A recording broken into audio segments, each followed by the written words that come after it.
Fourth city, future city, 420 city, 4 brothers city అని చాలా సిటీలు కడుతున్నారు కదా. ఆడ ఉన్నది కదా భూమి, 400 కాకపోతే 1400 ఎకరాలు ఇచ్చుకోవడానికి ఉంది కదా. 14,000 ఎకరాలు మేమే సేకరించి పెట్టిపోయిన భూమి ఉన్నది కదా అక్కడ ఫార్మాసిటీ పేరు మీద. 30,000 ఎకరాలు చేస్తే 40,000 ఎకరాలు చేస్తే అని తిరుగుతున్నారు కదా మీరందరూ. 200 ఫీట్ల రోడ్లు వేస్తే 400 ఫీట్ల రోడ్లు వేస్తే అని చెప్పి ప్రజల భూములు లాక్కుంటున్నారు కదా. అక్కడ అమ్ముకోవచ్చు కదా నువ్వు. పిల్లలు వద్దన్న చోటనే అమ్మాలనే నీ పట్టుదలేంది.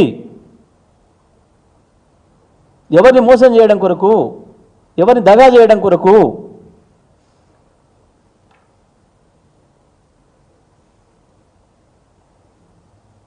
మీ గురువుగారిలాగా అద్భుతమైన సిటీ నిర్మాణం చేస్తే 4వ సిటీ చార్మినార్ నేరేగట్టి హైదరాబాద్ని డెవలప్ చేసిన నీ గురువేట చెప్పిండో చంద్రబాబు నాయుడు, నువ్వు కూడా అట్టనే చెప్తున్నావు కదా. 40,000 ఎకరాలతో అద్భుతమైన 4th సిటీ ఏర్పాటు చేస్తా అని చెప్పి. అక్కడ రాదు 400 ఎకరాలు. పిల్లలో తెలుసో తెలియకో అమాయకంగానో మాదేని అనుకుంటున్నారు కాసేపటికి.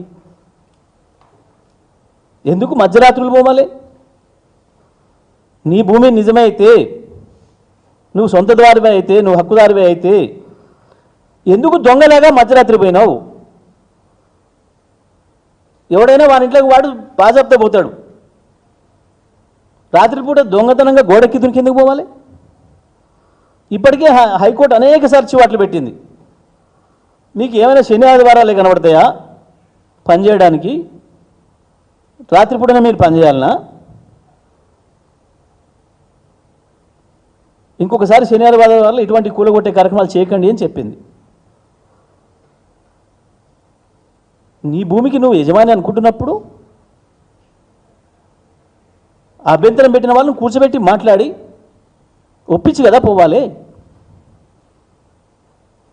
దీంట్లోనే అర్థమవుతుంది ప్రభుత్వం యొక్క దొంగతనం ఏందో, ప్రభుత్వం యొక్క మోసపూరిత వైఖరి ఏందో. పిల్లల్ని అణచివేయాలని, కొట్టాలని, లాఠీ చార్జీలు చేసి కేసులు పెట్టి జైల్లో పెట్టి భయపెట్టించి భూమి ఆక్రమించాలని మీరు చేస్తున్న ప్రయత్నంలో ఇది ప్రజల కోణం లేదు, కేవలం చీకటి దందా ఉంది ఇందులో. ప్రభుత్వ పెద్దల యొక్క చీకటి ఒప్పందాల కొరకు మాత్రమే ఇది జరుగుతుంది. ప్రజల కొరికే అయితే ఎవరిని కొట్టే పని లేదు, ఎవరిని తిట్టే పని లేదు. వాళ్ళు కూడా ప్రజల్లో భాగమే, వాళ్ళు కూడా మన బిడ్డలే, మనం చదివించుకుంటున్న బిడ్డలే. నీ పిల్లల్ని నువ్వు ఎందుకు ఒప్పించలేకపోతున్నావు? ఏంది దుర్మార్గం? ఉంది అవతల వేలాది ఎకరాలు ఇవ్వదలుచుకుంటే ఎవరికైనా. ఇంకొక దొంగ మాట మాట్లాడుతున్నారు. ఆడ ఐటీ పార్కులు తెచ్చి వేలాది ఉద్యోగాలు కల్పిస్తాం. దీనికి మించిన లోఫర్ మాట ఇంకొకటి లేదు. ఎయిర్పోర్ట్కు దగ్గర ఉంది నీ 4th సిటీ. ఐటీ టవర్లు కట్టదలుచుకుంటే ఎయిర్పోర్ట్ను అనుకునే నీ 4th సిటీ ప్రారంభమైంది. నీ గవర్నమెంట్ జాగా వేలాది ఎకరాలు ఉంది, ఆడగట్టు. అంతెందుకు, ఇవాళ అనేక ఐటీ పార్కుల్లో చాలా స్పేస్ ఉంది, చాలా ఖాళీ జాగా ఉంది.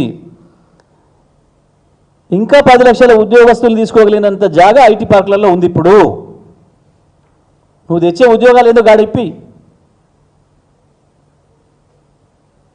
ప్రపంచాన్ని మోసం చేయడానికి, ప్రజల్ని మోసం చేయడానికి, విద్యార్థులను యువతను పక్కదారి పట్టించడానికి ఆడుతున్న డ్రామా తప్ప ఇది ఇంకొకటి కాదు.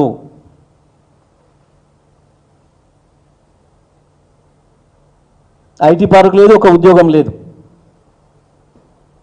కేవలం వాళ్ళ గురువు గారు ఆనాడు ఏదైతే రియల్ ఎస్టేట్ దందా కొరకు దీన్ని అప్పనంగా కట్టబెట్టే ప్రయత్నం చేసిండో దాన్ని ప్రభుత్వాలు ఇంతకాలం కాపాడుకుంటూ వస్తే ఇవాళ దుర్మార్గంగా మళ్ళీ గురువు బాటలో నడుస్తూ ఈయన శిష్యుడు బ్లాక్ దందా కొరకు చీకటి ఒప్పందంలో భాగంగా దీన్ని రియల్ ఎస్టేట్ చేయడం కొరకు ప్రయత్నం చేస్తూ ఉన్నాడు. ప్రజల కొరకే అయితే అంతా పనిచేసేసి తెల్లందాక పనిచేసే అంత చిత్తశుద్ధి వీళ్ళకి ఏం లేదు. పొద్దుదాకనే గంట పని చేయలేదు.